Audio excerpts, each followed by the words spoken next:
Hey, are you Adam Graham? The very same. And this is my old-time radio snack wagon.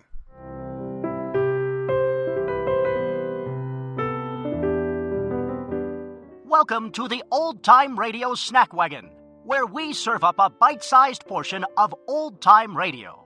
And now, here's your snack wagon host, Adam Graham. Welcome to the old-time radio snack wagon. Gosh, to Friday, it's time to go back to Cedarton and Doc Adams. By far, the first episode of Family Doctor has been our most downloaded episode. So we're delighted to bring you episode 2 from 1937, Wanted, Bright Youngster. Hello there. This is the Family Doctor.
May's Drugstore.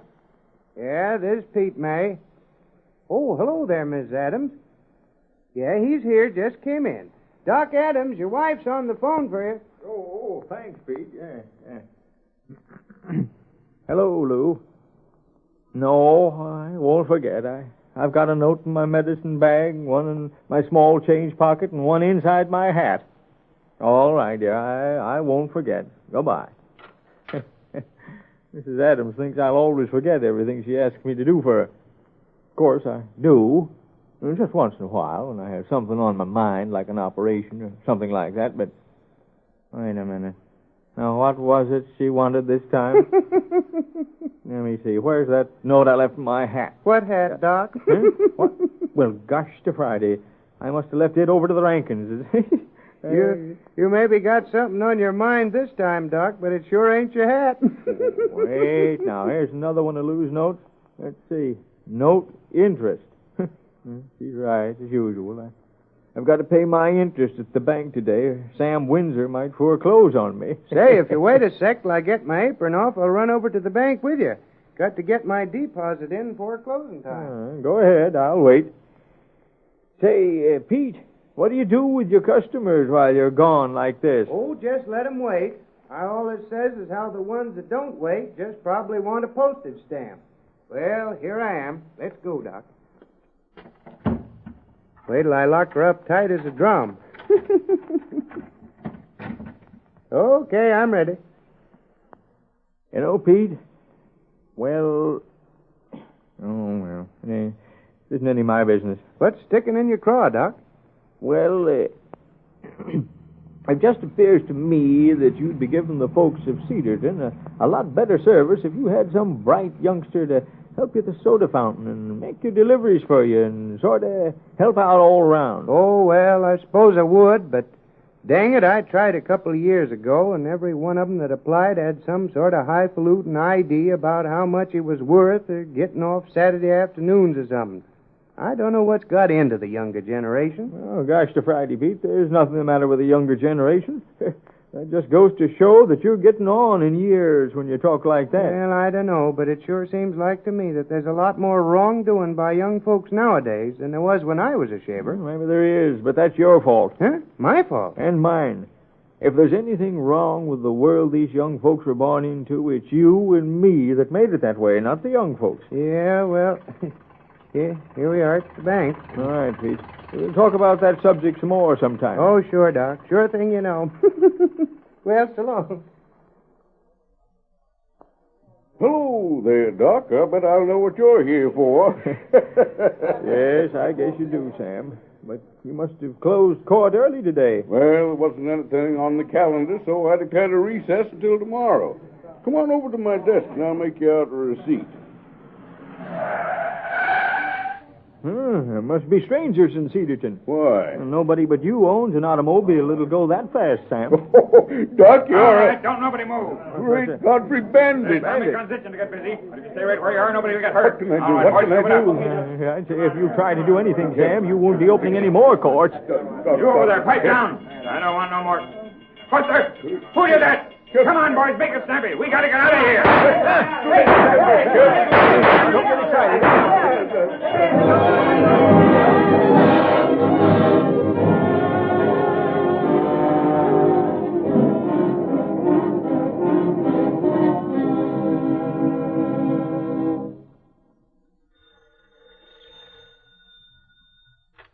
Hello, this is...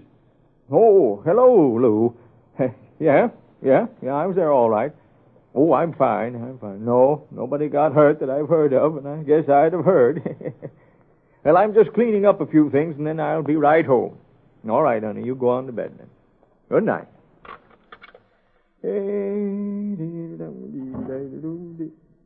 Oh, hello there. Something I can do for you? Yeah. You can... Gosh, Friday, where's my spirits of ammonia? Yeah. Yeah, now, young fella, you take a whiff of this. A little more. Yeah. You can... Say, where am I? Who are you? Well, I'm Dr. Adams. Who are you? Oh, yeah. I remember. I've got something wrong with my leg. Well, let's take a look at it. Young fella, well, you've been shot. Yeah, I know. Well, let's get you fixed up.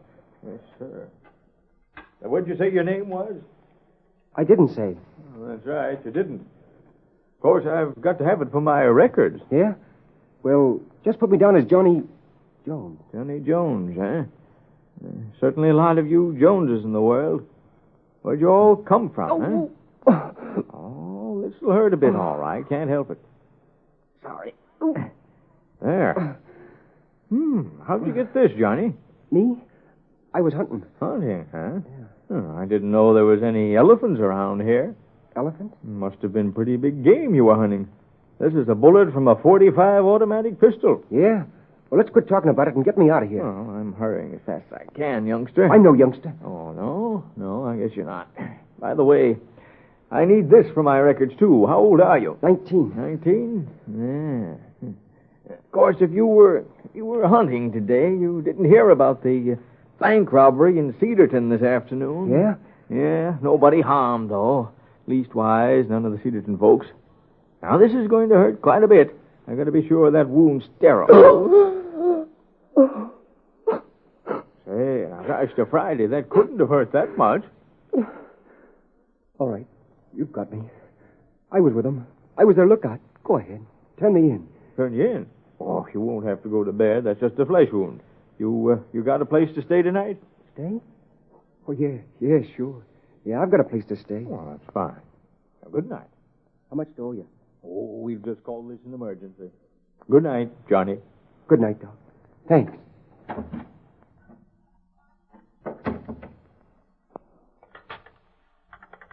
Hello. Hey, connect me with Bill Benson down to the police, will you? Thanks, yeah. Yeah, right away. Hello, Chief. This is Dr. Adams. Yeah, say, Chief, I think maybe if you get out on Maple Street right now, you'll pick up a young fella that might know something about that holdup this afternoon. Yeah, he just... Hello? to Friday. I hope I'm doing right.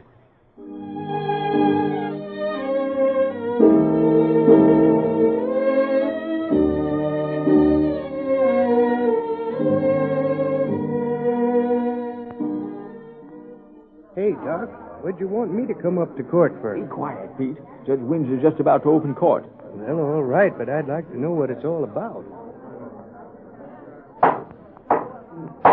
Hear ye, hear ye, hear ye. General Session of the Court of Peace of Cedar Township now in order.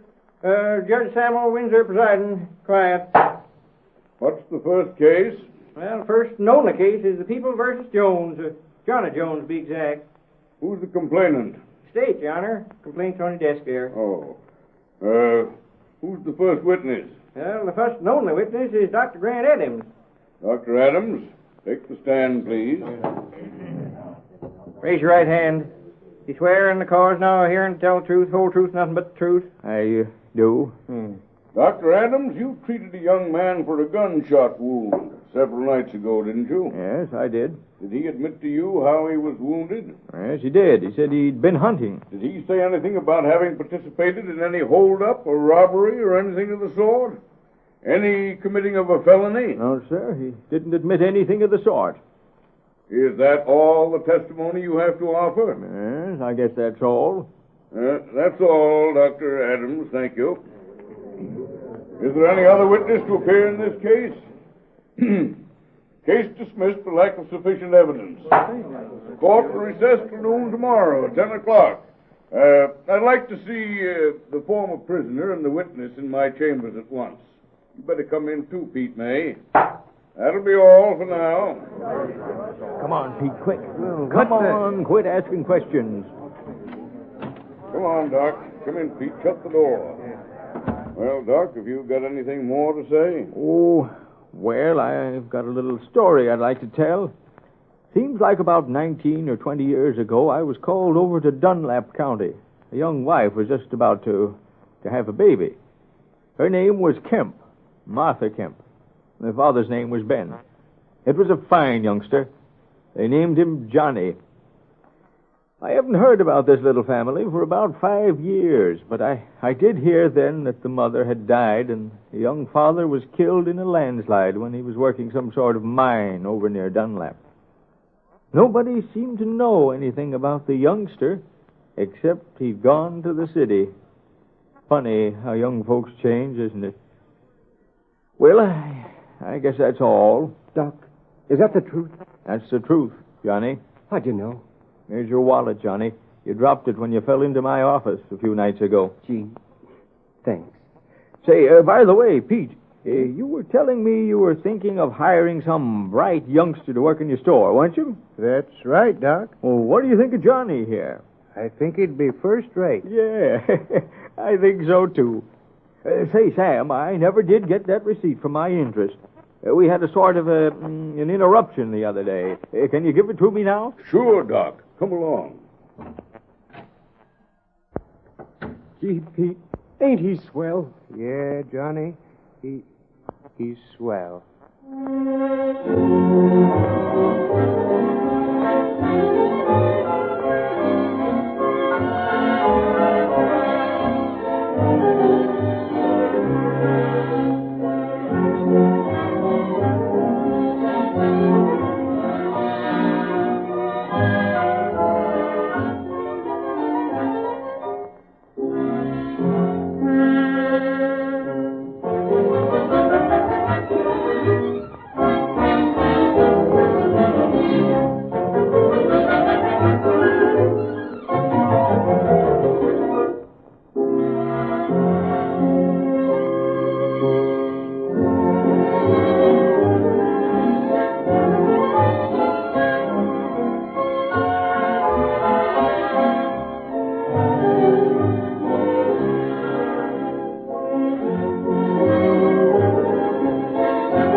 This is the family doctor.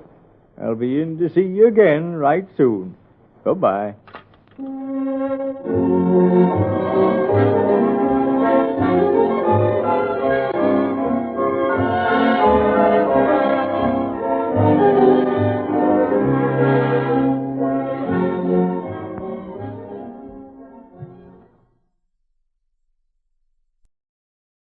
Welcome back. As I said in the first episode, a lot of the production details of this series are a mystery.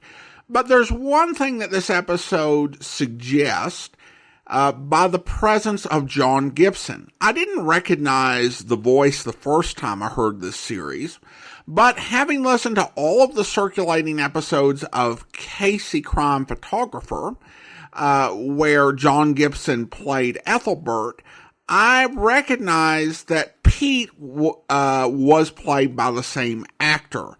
And it feels like a voice of Ethelbert only made slightly older. And that would suggest that the series originated in New York City, since Gibson was best known for his radio work there. I thought Doc Adams had a good point about older generations complaining about the youth of the day needing to take a look in the mirror as they were the ones who raised them. It doesn't mean everything is all right with the youth, although I think you get that suggestion from this episode about the contemporary youth of 1937, but it does suggest dealing with the youth with some humility and understanding. The episode's conclusion ties into the great mythos of the country doctor of the era. He remembered bringing Johnny into this world and felt a sense of responsibility. The ideal of the rural doctor, particularly as portrayed in media, was that this was someone you had more than a transactional relationship with. He was there for you your whole life, from birth to death, and all the aches, pains, and sorrows along the way. And with Doc Adams, that help extended far beyond just medical care. It's time for me to close up the old snack wagon. But don't worry, we'll be back with another serving of old-time radio goodness before you know it. If you want to enjoy some of our longer-form podcasts, you can feast away at my website at greatdetectives.net. Your emails are also welcome at adam@snackwagon.net. The Old Time Radio Snack Wagon comes to you from Boise, Idaho. Your host is Adam Graham. Sound production is by Rhines Media, LLC. You can listen to past episodes of the Old Time Radio Snack Wagon as well as connect on social media at our website at snackwagon.net. Email suggestions for episodes to adam@snackwagon.net. This has been the Old Time Radio Snack Wagon.